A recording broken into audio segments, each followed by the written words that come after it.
I've been working in the music industry for many years, but the past few years, I've been able to focus on recording drummers and percussionists.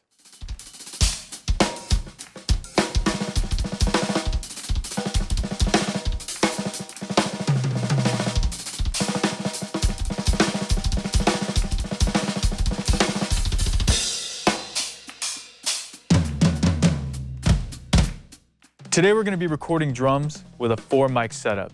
We're going to keep it simple, and it's a great place to start. We're going to have a kick drum mic, a snare drum mic, and a pair of overheads. Let's go ahead and get into the placement of the kick drum mic. So there's a lot of different positions you can use when you're miking a kick drum, and this particular kick has a hole cut in it. Sometimes you might have a kick drum that doesn't, in which case you're going to want to put the mic in front of the kick drum. I know that's kind of obvious.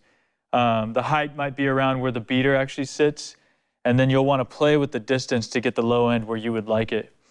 But for me, I have a hole in the kick drum, so I'm going to go ahead and use that technique.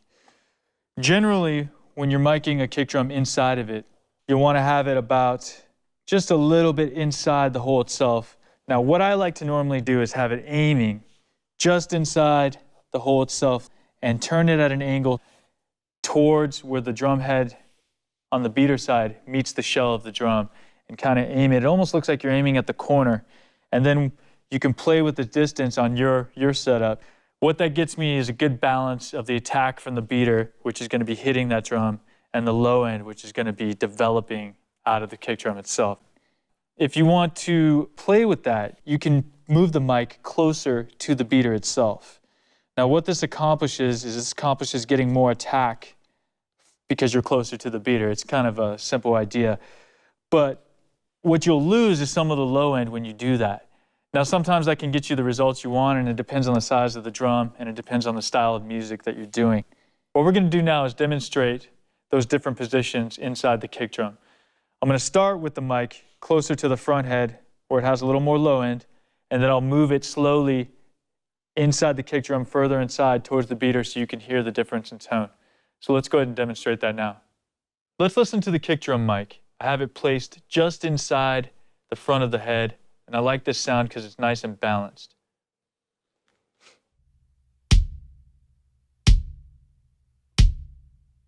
I've just moved the kick mic a little bit further into the drum. I want you guys to take a listen so you can hear the difference between the first position and this position here.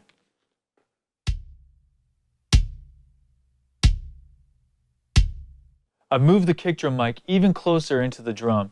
Now this is even closer to the beater, so it's going to have a little bit more attack than the other two positions we were in. But let's go ahead and take a listen, and you guys can judge for yourself.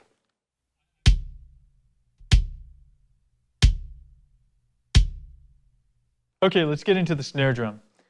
There's a couple of factors I like to take into consideration when I'm miking the snare drum.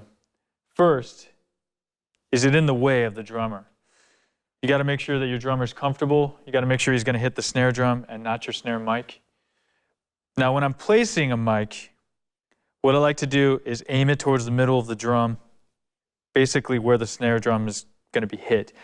I know that's kind of obvious, but you'd be surprised sometimes when you don't have a lot of room to mic a kit, and that depends on the setup, what you have to do to get the sound that you want. In this case, I'm using a mic clip, so I have some flexibility on how I can place it and how I can move the mic. But what I generally like to do is have it at the end and aim towards the center of the snare drum where that drummer is going to be hitting it. Now you can also use a stand, and you can experiment with different angles of how you're going to put that snare drum mic. Because sometimes you get a little bit of ring on the snare drum, and sometimes you want it a little deader, and you can move it in or out or angle it to get that desired effect. But right here is a good starting point. Let's listen to what the snare drum sounds like on its own.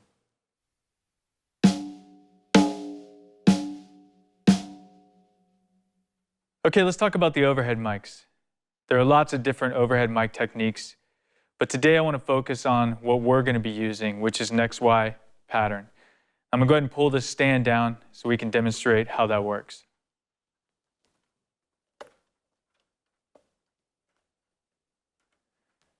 Now with an XY setup, you basically want to have the mics 90 degrees. So if you were looking at it this way, it's going to be literally straight up and to the side. But I have them perfectly in the middle, or as much as I possibly can. The great thing about it, and the simple thing really about it, is that the capsules are so close together that you don't have any phase problems. I generally like to have them focused on the snare drum, so I think of them as glorified snare drum mics, especially in this 4-mic setup. And what you want to do is you don't want to have your overhead mics too high, because then you just end up with more of a roomy sound, and you're going to lose some of the definition of the drum kit itself. So I like to have that balance of height so I can get the full kit sound, and then I'm going to mix in my kick and my snare drums. The great thing about the XY pattern, and the simple thing about it, is that since the capsules are so close together, everything is going to hit these mics at the same time. You can still pan everything as wide as you want and get a great stereo field. It's a great place to start.